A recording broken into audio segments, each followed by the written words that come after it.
ओम शांति।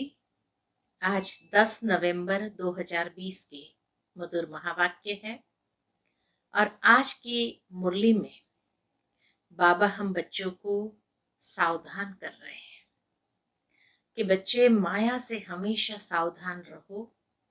माया कोई भी प्रकार की गफलत न करा दे। यही एक फिक्र रहना चाहिए कि हमारे अंदर कोई भी खामी न रहे। साथ साथ बाबा कहे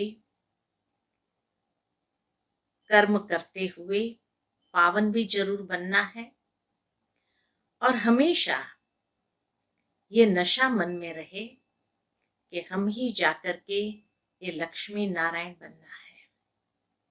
अर्थात ये एम ऑब्जेक्ट लक्ष्य हमेशा सामने रखे, क्योंकि जितना लक्ष्य सामने होंगे खबरदार रहेंगे। सुनते हैं बाबा के मधुर महावाक्य। आज बाबा के ये सुंदर महावाक्य धारण करते अपने जीवन को श्रेष्ठ बनाए। ओम शांति। मीठे बच्चे, आत्मा को सतोप्रधान बनाने का फुरना अर्थात फिक्र रखो। कोई भी खामी कमी रह न जाए, माया गफलत न करा दे। प्रश्न है, तुम बच्चों के मुख से कौन से शुभ बोल सदा निकलने चाहिए? उत्तर है, सदा मुख से यही शुभ बोल बोलो कि हम नर से नारायण बनेंगे, कम नहीं। हम ही विश्व के मालिक थे, फिर से बनेंगे, लेकिन ये मंजिल ऊंची है, इसलिए बहुत बहुत खबरदार रहना है। अपना पोतामिल देखना है। एम ऑब्जेक्ट को सामने रख पुरुषार्थ करते रहना है। हार्ट फेल नहीं होना है। ओम शांति। बाप बैठ रूहानी बच्चों को समझाते हैं। यहाँ जब याद की यात्रा में बैठते हो तो भाई बहनों को कहो कि तुम आत्म अभिमानी हो बैठो और बाप को याद करो। ये स्मृति दिलानी चाहिए। तुमको अभी ये स्मृति मिल रही है। हम आत्मा है, हमारा बाप हमको पढ़ाने आते हैं।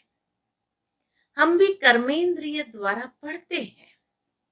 बाप भी कर्मेंद्रिय का आधार ले इन द्वारा पहले पहले यह कहते हैं, बाप को याद करो। बच्चों को समझाया गया है कि यह है ज्ञान मार्ग, भक्ति मार्ग नहीं कहेंगे। ज्ञान सिर्फ एक ही ज्ञान सागर पतित पावन देते हैं। तुमको पहले नंबर का पाठ यही मिलता है। कौन सा? अपने को आत्मा समझ, बाप को याद करो। यह बहुत जरूरी है और कोई भी सत्संग में किसी को कहने आएगा नहीं। बल आजकल आर्टिफिशियल संस्थाएं बहुत निकली है। तुमसे सुनकर कोई कहे भी, परंतु अर्थ समझ न सके, समझाने का अक्ल नहीं आएगा। बाबा कहे समझाने का अकल नहीं आएगा। ये तुमको ही बाप कहते हैं कि बेहद के बाप को याद करो तो विकर्म विनाश हो जाए। विवेक भी कहता है ये पुरानी दुनिया है। नई दुनिया और पुरानी दुनिया में बहुत फर्क है। वह है पावन दुनिया, यह है पतित दुनिया। बुलाते भी है, हे पतित पावन आओ, आकर पावन बनाओ। गीता में भी अक्षर है, माम एकम याद करो। देह के सर्व संबंध त्याग, अपने को आत्मा समझो। यह देह के संबंध पहले नहीं थे। तुम आत्मा यहाँ आती हो पाठ बजाने। गायन भी है, अकेले आए अकेले जाना है। इनका अर्थ मनुष्य नहीं समझते। अब तुम प्रैक्टिकल में जानते हो, हम अभी पावन बन रहे हैं, याद की यात्रा से व याद के बल से। यह है ही राजयोग बल। वह है हठ योग, जिससे मनुष्य थोड़े समय के लिए तंदुरुस्त रहते हैं। सतयुग में तुम कितना तंदुरुस्त रहते हो, हठ योग की दरकार नहीं। ये सब यहाँ इस चीची दुनिया में करते हैं। हठ योग आदि ये सारी क्रियाएं बाबा कहे इस चीची दुनिया में करते हैं। यह है ही पुरानी दुनिया। सतयुग नई दुनिया जो पास्ट हो गई है, उसमें इन लक्ष्मी नारायण का राज्य था। ये किसको भी पता नहीं है। वहां हर एक चीज नई है। गीत भी है ना, जाग सजनिया जाग, अब नवयुग आया है। नवयुग है सतयुग, पुराना युग है कलयुग। अभी इसको कोई भी सतयुग तो नहीं कहेंगे, अभी कलयुग है। तुम सतयुग के लिए पढ़ते हो। ऐसा पढ़ाने वाला तो कोई भी नहीं होगा जो कहे कि इस पढ़ाई से तुमको नई दुनिया में राज्य पद मिलेगा। ऐसा तो दुनिया में कोई भी पढ़ाई नहीं पढ़ाते। बाप के सिवाय और कोई बोल न सके। तुम बच्चों को हर बात की स्मृति दिलाई जाती है, गफलत नहीं करनी है। बाबा सबको समझाते रहते हैं, कहाँ भी बैठो, धंधा आदि करो, अपने को आत्मा समझ करो। धंधा दोरी में जरा मुश्किलात होती है, तो जितना हो सके टाइम निकाल याद में बैठो, तभी आत्मा पवित्र होगी। और कोई उपाय नहीं। तुम राजयोग सीख रहे हो नई दुनिया के लिए। वहां आयरन एज आत्मा जा न सके। तो सतयुगी दुनिया में बाबा कहे तमो प्रधान आयरन एज आत्मा जा न सके। माया ने आत्मा के पंख तोड़ डाले हैं।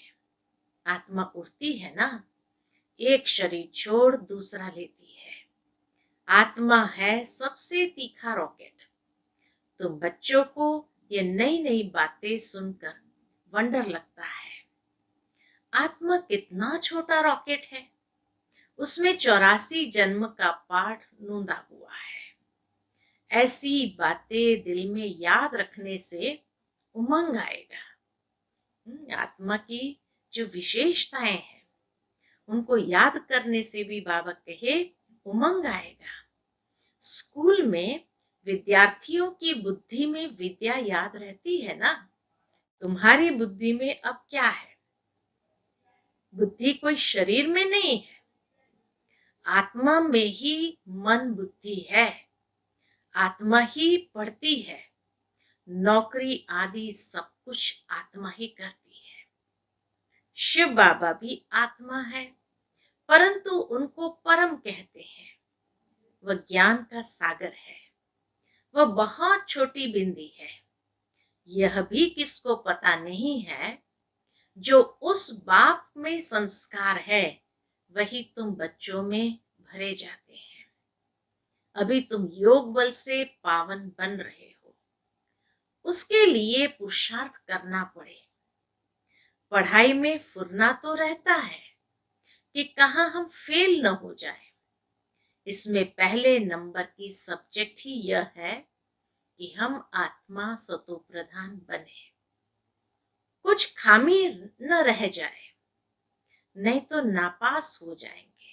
बाबा कहे कोई खामी नहीं रह जानी चाहिए, नहीं तो वही कमी कहीं फेलियर का कारण न बन जाए। माया तुमको हर बात में भुलाती है। आत्मा चाहती भी है चार्ट रखे, सारे दिन में कोई आसुरी काम न करे, परंतु माया चार्ट रखने नहीं देती। तुम माया के चंबे में आ जाते हो। दिल कहती भी है पोता मेल रखे, व्यापारी लोग हमेशा फायदे नुकसान का पोतामिल रखते हैं। तुम्हारा तो ये बहुत बड़ा पोतामिल है। 21 जन्मों की कमाई है। इसमें गफलत नहीं करनी चाहिए। बच्चे बहुत गफलत करते हैं। इस बाबा को तो तुम बच्चे सूक्ष्म वतन में, स्वर्ग में भी देखते हो। बाबा भी बहुत पुरुषार्थ करते हैं, वंडर भी खाते रहते हैं।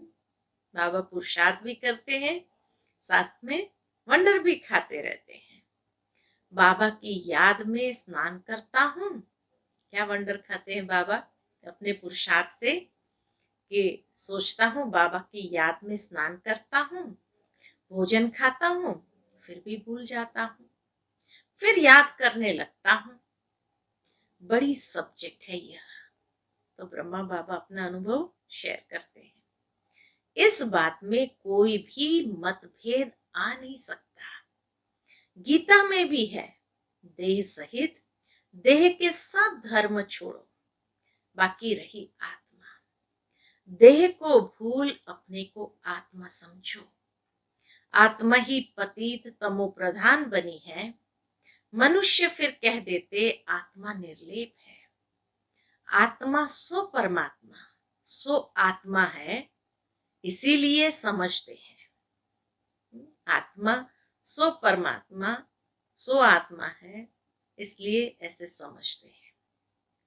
क्यों? क्योंकि समझते हैं आत्मा निर्लेप है। तो बाबा कहे, तब वो कहते आत्मा सो परमात्मा, परमात्मा सो आत्मा। इसीलिए समझते हैं आत्मा में कोई लेप छेप नहीं लगता। यही बात समझ में आती है उनके। निर्लेप है तो कोई लेप छेप नहीं लगता, तो हम ही परमात्मा है।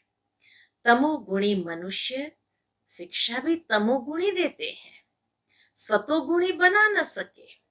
भक्ति मार्ग में तमो प्रधान बनना है। हर एक चीज पहले सतो प्रधान, फिर सतो रजो तमो में आती है। कंस्ट्रक्शन और डिस्ट्रक्शन होता है। बाप नई दुनिया का कंस्ट्रक्शन कराते हैं, फिर इस पुरानी दुनिया का डिस्ट्रक्शन हो जाता है। भगवान तो नई दुनिया रचने वाला है। ये पुरानी दुनिया बदलकर नई होगी। नई दुनिया के चिन्ह तो ये लक्ष्मी नारायण है ना। ये नई दुनिया के मालिक है। त्रेता को भी नई दुनिया नहीं कहेंगे। कलयुग को पुराना, सतयुग को नया कहा जाता है। कलयुग अंत और सतयुग आदि का यह है संगम युग। कोई एमए बीए पढ़ते हैं तो ऊंच बन जाते हैं ना। तुम इस पढ़ाई से कितने ऊंच बनते हो। दुनिया इस बात को नहीं जानती कि इनको इतना ऊंच किसने बनाया। बाबा कहे, दुनिया इस बात को नहीं जानती कि इनको इतना ऊंच किसने बनाया। तुम अभी आदि मध्य अंत को जान गए हो। सबकी जीवन कहानी को तुम जानते हो। यह है नॉलेज। भक्ति में नॉलेज नहीं है, सिर्फ कर्मकांड सिखाते हैं। भक्ति तो अथाह है, कितना वर्णन करते हैं, बहुत खूबसूरत दिखाई पड़ती है। बीज में क्या खूबसूरती है। इतना छोटा बीज कितना बड़ा हो जाता है। तो ज्ञान है बीज, इसीलिए ज्ञान में इतनी खूबसूरती नहीं, लेकिन भक्ति विस्तार है तो विस्तार में बहुत खूबसूरती है। भक्ति का यह झाड़ है, अथाह कर्म कांड है। ज्ञान का गुटका एक ही है, मन मना भव, यही बीज है, मन मना भव। बाप कहते हैं, तमो प्रधान से सतो प्रधान बनने के लिए मुझे याद करो। तुम कहते भी हो, हे पतित पावन, आकर हमको पावन बनाओ। रावण राज्य में सब पतित दुखी है, राम राज्य में सब है पावन सुखी। राम राज्य, रावण राज्य नाम तो है, राम राज्य का किसको भी पता नहीं है सिवाय तुम बच्चों के। तुम अब पुरुषार्थ कर रहे हो, 84 जन्म का राज भी तुम्हारे सिवाय कोई नहीं जानते। भल करके कहते हैं, भगवान वाच मन मनाभो। गीता के महावाक्य है, इसलिए कहते हैं कि मन मनाभो, भगवान वाच ये है। सो क्या ऐसे थोड़ी कोई समझाएंगे कि तुमने 84 जन्म कैसे पूरे किए। अब चक्र पूरा होता है। गीता सुनाने वालों का जाकर सुनो, गीता पर क्या बोलते हैं। तुम्हारी बुद्धि में तो अब सारा ज्ञान टपकता रहता है। बाबा पूछते हैं, आगे कभी मिले हो? कहते हैं, हाँ बाबा, कल्प पहले मिले थे। बाबा पूछते हैं, और तुम उत्तर देते हो अर्थ सहित। ऐसे नहीं कि तोते मिसल कह देते। बाबा कहे ऐसे नहीं कि तोते मिसल कह देंगे। फिर बाबा पूछते हैं, क्यों मिले थे, क्या पाया था? तो तुम कह सकते हो। कितना सुंदर बाबा रियलाइजेशन के आधार पर सिखाते हैं। तो तुम कह सकते हो, हमने विश्व का राज्य पाया था, उसमें सब आ जाता है। भल तुम कहते हो नर से नारायण बने थे, परंतु विश्व का मालिक बनना, उसमें राजा रानी और डीटी डिनाइस्टी सब है। उनका मालिक राजा रानी प्रजा सब बनेंगे। इसको कहा जाता है शुभ बोलना। ये है शुभ बोलना। हम तो नर से नारायण बनेंगे, कम नहीं। ऐसा नशा होना चाहिए कि हम तो नर से नारायण बनेंगे, कम नहीं। बाप कहेंगे, हाँ बच्चे, पूरा पुरुषार्थ करो, अपना पोता मिल भी देखना है। इस हालत में हम ऊंच पद पा सकेंगे वह नहीं। कितनों को रास्ता बताया है, कितने अंधों की लाठी बना। अगर सर्विस नहीं करते तो समझना चाहिए हम प्रजा में चले जाएंगे। अपनी दिल से पूछना है, अगर अभी हमारा शरीर छूट जाए तो क्या पद पाएंगे। बहुत बड़ी मंजिल है, तो खबरदार रहना चाहिए। कई बच्चे समझते हैं, बरोबर हम तो याद ही नहीं करते, तो फिर पोता मिल रख कर क्या करेंगे। उसको फिर हार्ट फेल कहा जाता है। दिल शिकस्त हो जाते हैं। हार्ट फेल माना दिल शिकस्त हो जाते हैं। वह पढ़ते भी ऐसा ही है, ध्यान नहीं देते। मियाँ मिट्ठू बन, बैठ तो नहीं जाना है। मियाँ मिट्ठू बन, हाँ हम कर रहे हैं सब कुछ, बैठ तो नहीं जाना है। जो पिछाड़ी में फेल हो जाए, अपना कल्याण करना है। एम ऑब्जेक्ट तो सामने है। हाँ, बाबा के एम ऑब्जेक्ट तो सामने है। हमको पढ़कर यह बनना है। यह भी वंडर है ना, कलयुग में तो राजाई है नहीं, सतयुग में फिर इन्हों की राजाई कहाँ से आई। सारा मदार पढ़ाई पर है। ऐसे नहीं कि देवताओं और असुरों की लड़ाई लगी, देवताओं ने जीतकर राज्य पाया। अब असुरों और देवताओं की लड़ाई लग कैसे सकती। न कौरवों और पांडवों की ही लड़ाई है। लड़ाई की बात ही निषेध हो जाती है। पहले तो यह बताओ कि बाप कहते हैं, देह के सब संबंध छोड़ अपने को आत्मा समझो। तुम आत्मा अशरीरी आई थी, अब फिर वापस जाना है। पवित्र आत्माएं ही वापस जा सकेगी। तमो प्रधान आत्माएं तो जा न सके। आत्मा के पंख टूटे हुए हैं, माया ने पतित बनाया है। तमो प्रधान होने कारण इतना दूर होली यानी पवित्र जगह जा नहीं सकते। जब पतित बन गए हैं, आत्मा के पंख ही टूटे हुए हैं, तो बाबा कहे ऐसी पवित्र दुनिया में जा नहीं सकते। अभी तुम्हारी आत्मा कहेगी कि हम असुल परमधाम के रहने वाले हैं। यहाँ यह 5 तत्वों का पुतला लिया है। इस संसार में आकर ये 5 तत्वों का पुतला देह धारण किया है, इसलिए पाठ बजाने के लिए। मरते हैं तो कहते हैं स्वर्गवासी हुआ। कौन?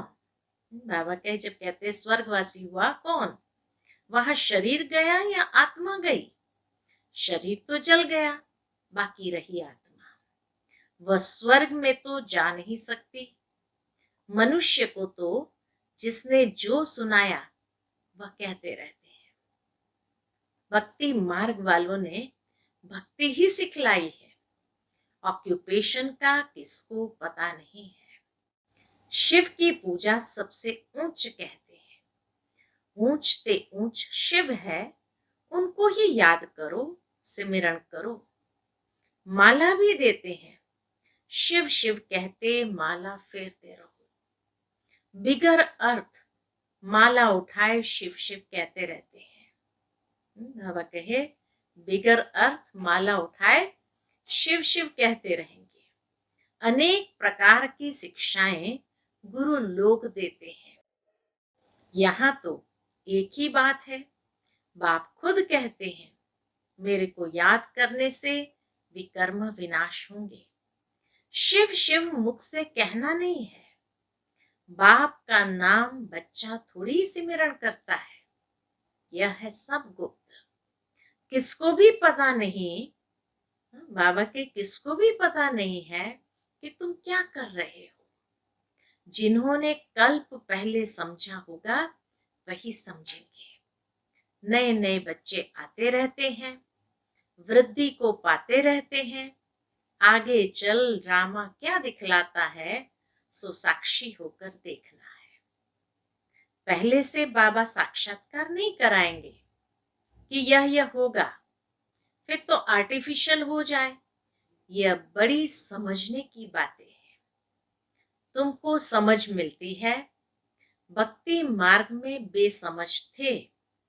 जानते हो ड्रामा में भक्ति की भी नूंद है। अभी तुम बच्चे समझते हो हम इस पुरानी दुनिया में रहने वाले नहीं हैं। स्टूडेंट को ये पढ़ाई बुद्धि में रहती है। तुमको भी मुख्य मुख्य पॉइंट्स बुद्धि में धारण करनी है। नंबर 1 बात, अलफ पक्का करो तब आगे चलो, नहीं तो फालतू पूछते रहेंगे। बच्चियां लिखती है फलाने ने लिख कर दिया है कि गीता का भगवान शिव है। यह तो बिल्कुल ठीक है। भले ऐसे कहते हैं, परंतु बुद्धि में कोई बैठता थोड़ी है। बाबा कहे लिख देंगे खुश करने के लिए, लेकिन उनकी बुद्धि में कोई यथार्थ रीति बैठा है ऐसा नहीं कह सकते। अगर समझ जाए कि बाप आया है तो कहे ऐसे बाप से हम जाकर मिले। अंदर में एकदम उछल आएंगी उनको। वर्षा लेवे, एक को भी निश्चय नहीं बैठता। फट से एक की भी चिट्ठी नहीं आती। भल करके लिखते भी है कि नॉलेज बड़ी अच्छी है, परंतु इतनी हिम्मत नहीं होती जो समझे वाह ऐसा बाबा जिससे हम इतना समय दूर रहे, भक्ति मार्ग में धक्के खाए, अब वह बाप विश्व का मालिक बनाने आए। अंदर में ऐसी भाव जागृत होने चाहिए। तो बाबा कहे तो भाग आए कि अब वो बाप विश्व का मालिक बनाने आए हैं, तो भाग आए, आगे चल निकलेंगे। अगर बाप को पहचाना है, ऊंचते ऊंच भगवान है, तो उनका बनो ना। समझाने ऐसी देनी चाहिए जो कपाट ही खुल जाए। अच्छा, मीठे मीठे सिकिलते बच्चों प्रति माता पिता बाप दादा का याद प्यार और गुड मॉर्निंग। रूहानी बाप की रूहानी बच्चों को नमस्ते। हम सब रूहानी बच्चों की रूहानी माता पिता बाप दादा को याद प्यार, गुड मॉर्निंग, नमस्ते, नमस्ते, शुक्रिया बाबा, शुक्रिया। आज की मुरली से धारणा के लिए मुख्य सार है। पहली पॉइंट, धंधा आदि करते आत्मा को पावन बनाने के लिए समय निकाल याद की मेहनत करनी है। कोई भी आसुरी काम कभी नहीं करना है। दूसरी पॉइंट, अपना और दूसरों का कल्याण करना है। पढ़ाई पढ़ना और पढ़ाना है। मियाँ मिट्ठू नहीं बनना है। याद का बल जमा करना है। फिर आज का बाप दादा का मधुर वरदान है, साकार बाप को फॉलो कर, साकार बाप को फॉलो कर, नंबर 1 लेने वाले संपूर्ण फरिश्ता भव। साकार बाप को जो फॉलो करेगा नेचुरल है, वो नंबर 1 संपूर्ण फरिश्ता स्वरूप जरूर होगा। नंबर 1 आने का सहज साधन है, जो नंबर 1 ब्रह्मा बाप है। उसी 1 को देखो। अनेकों को देखने के बजाय एक को देखो और एक को फॉलो करो। हम 100 फरिश्ता का मंत्र पक्का कर लो तो अंतर मिट जाएगा। फिर साइंस का यंत्र अपना काम शुरू करेगा और आप संपूर्ण फरिश्ते देवता बन नई दुनिया में अवतरित होंगे। तो संपूर्ण फरिश्ता बनना अर्थात साकार बाप को फॉलो करना। संपूर्ण फरिश्ता बनना अर्थात साकार बाप को फॉलो करना। आज का स्लोगन है, मनन करने से जो खुशी रूपी मक्खन निकलता है वही जीवन को शक्तिशाली बनाता है। मनन करने से जो खुशी रूपी मक्खन निकलता है वही जीवन को शक्तिशाली बनाता है। अच्छा, ओम शांति।